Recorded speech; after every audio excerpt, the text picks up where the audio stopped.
না ভূতের গল্প কইলে তোরা ভয় পাইবি না ভয় পাই না শোনাও। তাইলে শুন, আমার জীবনে ঘটে যাওয়া একটা ভূতের গল্প। এক সময় পূর্বপুরুষের ধন সম্পদ আনাত পাঠাইছেন আমার আব্বু। বাবা হাফেজ। জি বাবা। তুমি এদিকে আসো। ঠিক আছে, আইতেছি। বলেন। তোমাকে ডাকছি একটা গুরুত্বপূর্ণ বিশেষ কাজের জন্য আমি ডাকছি, যেটা তোমার পূর্বপুরুষরা আমাকে বইলা গেছিল।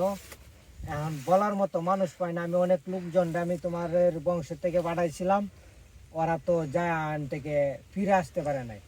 এখন তুমি এই অসম্পূর্ণ কাজ কি সম্পন্ন করতে পারবা? তুমি যাইতে পারবা?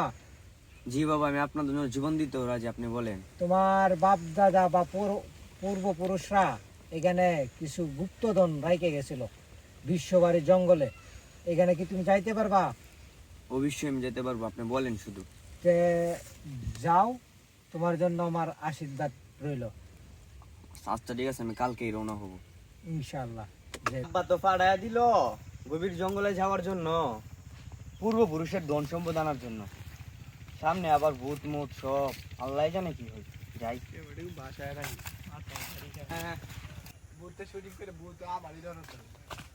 এটা কই আয় পড়লাম? আব্বা বলছিল এটা মায়াজাল নাকি? আশেপাশে মনে হয় কিছু আছে। ওই কে আসো, সামনে আয়। আমি তো সামনে আছি। সামনে মানে দেখতে পাচ্ছি না তো।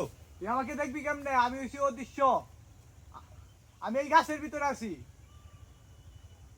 এখন আমি যাবো কেমনে এই জায়গাতে? তুই এই জায়গা থেকে বাইরে যেতে পারবি না। হা হা হা হা। এই জায়গাতে বারণের উপায় এই জায়গা থেকে বাইরে হলে একটা উপায় আছে।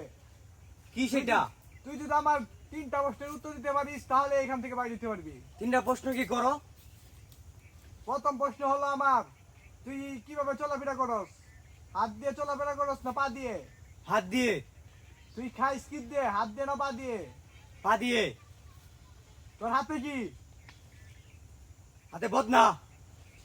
ও, তুই তো তাহলে এখান থেকে বেঁচে গেলি। কিন্তু আরেকটা জায়গা আছে, ওই জায়গা থেকে তুই কখনোই বেঁচে বাইরে হতে পারবি না। আহ, হা, হা, হা, হা। এটা উপায় বারণের কোনো উপায় নাই। হা, হা, হা, হা, হা, হা। ওরে বাপরি, কি মারা জ্বালায় পড়লাম। আব্বা ভারত ধন সম্পত্তি বাড়াইছে, আমার জীবন থাকতা এমনিতেই করতে প্ল্যান নেই। যাই। ও মা, এটা কি আবার? কিরে, তুই এখানে কি করস? এখানে আমার পূর্বপুরুষের ধন সম্পদ নিতে আইছি আমি। ধন সম্পদ তো তুই নিতে আইলি বুঝলাম, কিন্তু এখান থেকে তো তুই যাইতে পারবি না। কিন্তু যাইতে পারবো কিভাবে এটা বলো। তোকে একটা প্রশ্ন করবো, উত্তর দিতে পারবি? কি প্রশ্ন বলো? তুই বিয়া করলে কাকে করবি, মেয়েকে না হিজলাকে? আমি অবশ্যই হিজলাকে বিয়ে করবো। Right answer. তুই এখান থেকে যাইতে পারো। ভাই यार तुम भी डाकी भी रहा है, डाकी भी लाइक कर दी बुंगा ना बुझा। অনেকদিন ধরে রাখিস দিদি, তুই ভালো করছো। তা দেখ, তুই যদি এখান থেকে যাইতে চাস তোর 2টা প্রশ্নের উত্তর দিতে হইব। ভাই কি কি কি বলেন? তুই তোর আমি প্রশ্ন করবো না, তোর একটা অপশন আছে। কি ভাই? তুই যদি 2টা আকিস বির আছে, এই 2টা আঙ্গুরে দিয়ে দেস, তাহলে তোর এনতে যাইতে পারবি। ভাই নেও ভাই, আমার বাঁচাও ভাই, আমি দেখে। এখান থেকে তো বেঁচে গেলি, কিন্তু সামনে আরেক ভয়ঙ্কর জায়গা আছে। ওই জায়গায় তোর আকিস বিড়ি দিলেও কাম হবে না।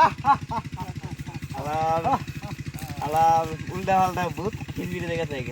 আবার যেটা ভূত। আল্লাহ, এত কষ্টের পরে, এত সাধনার পরে সেই গুরুত্বপূর্ণ জায়গা ধন সম্পদ দায়া পড়ছে আমার পূর্বপুরুষে।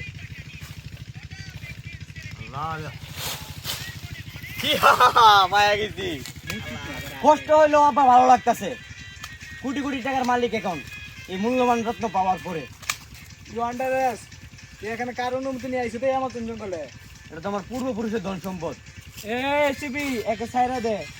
এর পূর্বপুরুষের ধন সম্পদ এটা। বহু বছর ধরে কেউ আসতে পারে না এই মায়াজাল থেকে। এ লেওরা কেমনে আইসা গেছে মায়াজাল থেকে। কিন্তু বাবা, তুমি তো জানো 20 বছর ধরে এই জায়গায় পার হইতে এই লেউটা পাইবার জন্য। ও এটা আমি জানি, কিন্তু একে সাইরা দে। মায়াজাল থেকে বাইরে হইয়া এই ধন সম্পদ কুইজা নিছে, তুই তো কুইজা পাস নাই। তাই দিলাম বাবা।